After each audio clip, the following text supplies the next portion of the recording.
السلام علیکم ورحمۃ اللہ وبرکاتہ۔ آج انشاءاللہ العزیز میں اس ہستی کا ذکر کرنے لگا ہوں جن کا نام نامی اسم گرامی حضرت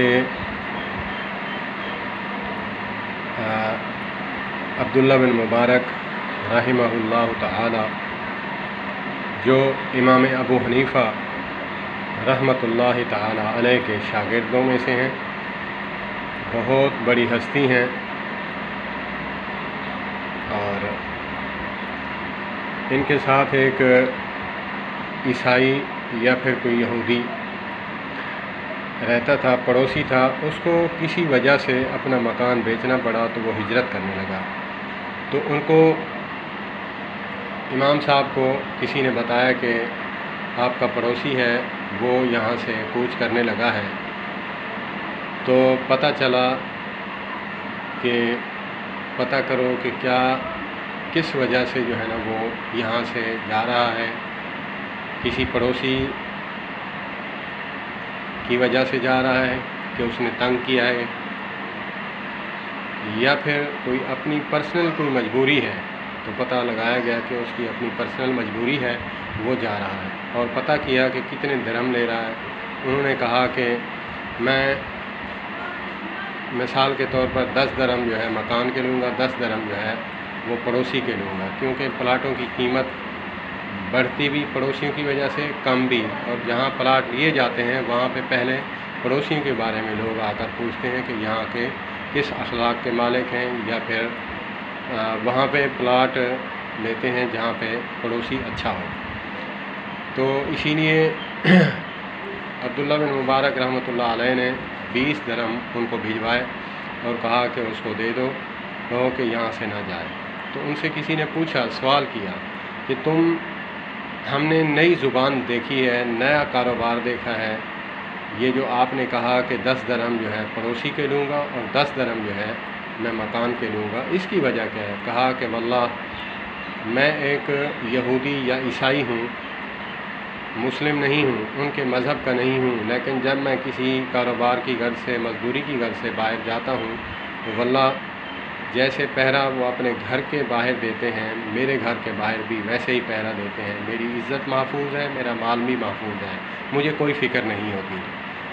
خدا کی قسم ان کے یہ موٹیویشنل کرنے کا کیسا واقعہ ہے! اگر اس سے ہم موٹیویٹ نہیں ہوتے تو واللہ ہم کسی انگریز یا کسی سائنسدان کی جو سٹوری ہے سن کر نہیں ہو سکتے، مجھے نہیں لگتا۔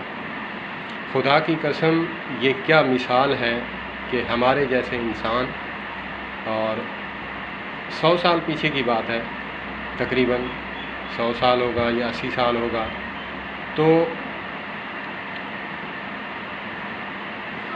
ان کو کہا کہ یہ جو ہیں میرے گھر کے باہر پہرا دیتے ہیں، اللہ کی قسم ہم تو آج انتظار کرتے ہیں کہ پڑوسی کب جائے اور اس کی بہن، بیٹی یا اس کی بہو کے ساتھ ہم جو ہے خط و خطابت کریں یا پھر فون پہ بات کریں۔ ہم تو موقع ڈھونڈتے ہیں۔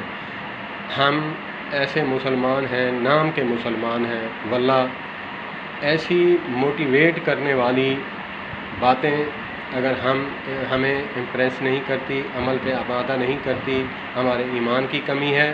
ہم ایمان تجدید کے لیے آمادہ ہوں، ہم کوشش کریں کہ ایسے خدا کی قسم 100 سال یا 80 سال یا اس سے بھی زیادہ کم و بیش یہ واقعہ ہوا ہے۔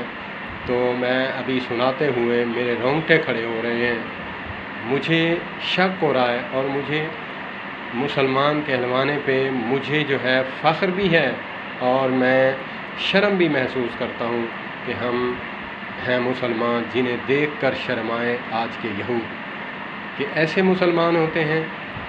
ہمارے آباء و اجداد ایسے تھے کہ کفار ان کو امپریس کرنے کے لیے، ان کو جہاد سے ہٹانے کے لیے ان کے سامنے لڑکیاں پیش کیں۔ وہی لڑکیاں کہتی ہیں کہ واللہ ہم نے ان جیسا انسان، فرشتہ صفت انسان ہم نے نہیں دیکھا، کیا یہ اندھے ہیں؟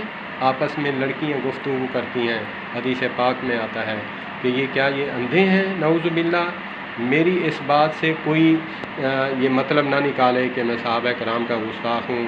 خدا کی قسم اس دنیا میں ایسے رہنا ہے، بات کرنا ایسے ہے کہ سیاق و سباق کو کاٹ کر ویڈیو ڈال دیتے ہیں۔